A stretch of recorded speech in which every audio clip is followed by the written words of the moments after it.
Le traité de l'âme d'Aristote, livre second, chapitre 9. Sommaire, théorie de l'odorat, difficultés particulières que présente l'étude de ce sens. L'homme est inférieur à la plupart des animaux pour l'odorat, de même qu'il leur est supérieur à tous pour le toucher et par suite pour l'intelligence. Rapport des odeurs et des saveurs. Répartition du sens de l'odorat parmi les divers animaux. Différence de l'appareil olfactif, tantôt à nu, tantôt à couvert. Il est moins facile de traiter de l'odorat et de l'objet odoré que de tout ce qu'on a expliqué jusqu'ici, car on ne sait pas positivement ce que c'est que l'odeur, aussi bien qu'on sait ce qu'est le son ou la couleur. C'est parce que ce sens chez nous n'est pas très parfait et qu'il est moins délicat que chez beaucoup d'autres animaux. L'homme n'a point un bon odorat, et il ne peut pas sentir une chose odorante sans plaisir ou peine, ce qui prouve bien que cet organe chez lui n'est pas très fin. On peut supposer avec raison que ceux des animaux qui ont les yeux durs ne distinguent pas très bien les couleurs, et que les nuances des couleurs ne sont discernées par eux que selon qu'elles leur inspirent ou ne leur inspirent pas de la crainte. Telle est l'espèce humaine en ce qui concerne les odeurs. Il semble que les diverses qualités des saveurs soient relativement au goût ce que sont à peu près les qualités des odeurs pour l'odorat.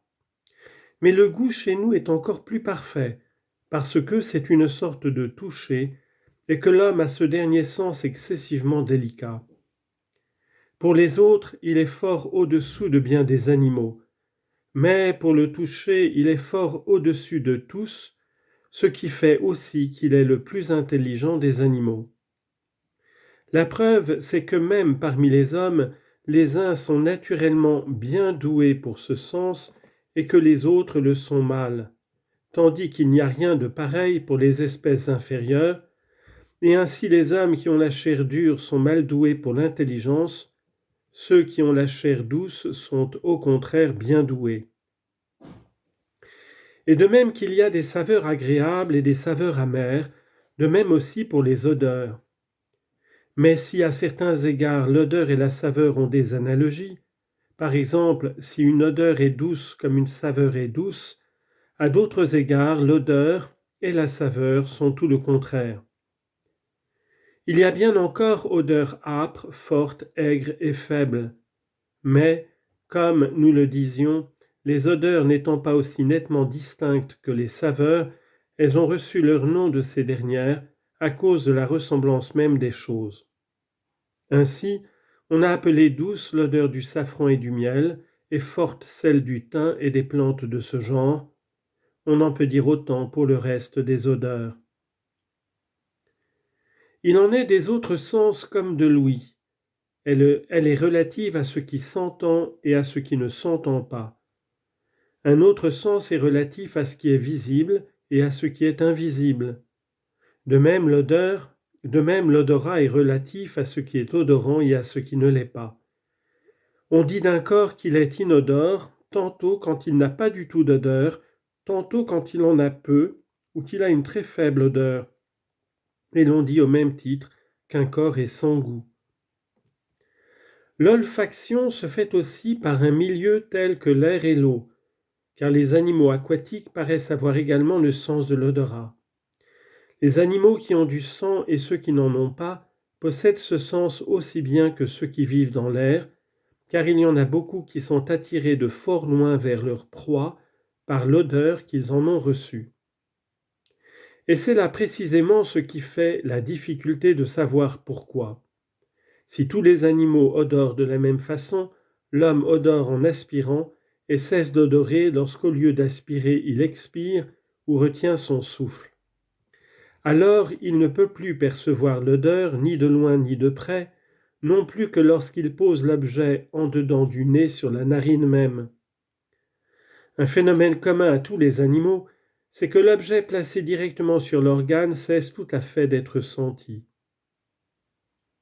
Mais ne pouvoir pas sentir l'odeur sans aspirer, c'est là une particularité propre à l'espèce humaine, et l'on peut s'en convaincre par l'expérience. Les animaux privés de sang pourraient donc avoir, parce qu'ils n'aspirent pas, un autre sens en sus de tous ceux qu'on connaît.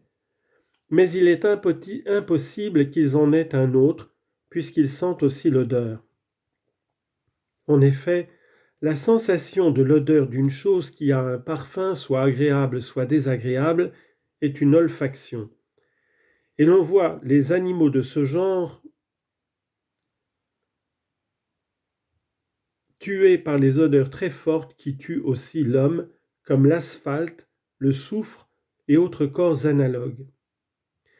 Il faut donc conclure nécessairement que ces animaux odorent bien qu'ils ne respirent pas. Du reste, cet organe paraît différer chez l'homme comparativement au reste des animaux, à peu près comme ses yeux diffèrent de ceux des animaux qui ont les yeux durs. Les yeux de l'homme, en effet, ont une sorte de rempart et de fourreau, je veux dire les paupières, et à moins qu'il ne meuve les paupières et ne les ouvre, il ne voit pas. Les animaux qui ont les yeux durs n'ont rien de pareil, mais ils voient directement les objets qui sont placés dans le diaphane. Tout de même, l'appareil olfactif est chez les uns sans couverture aussi bien que l'œil. Au contraire, chez les autres qui reçoivent l'air, il a un tégument, et ce tégument se découvre quand il respire, les veines et les pores venant alors à s'ouvrir.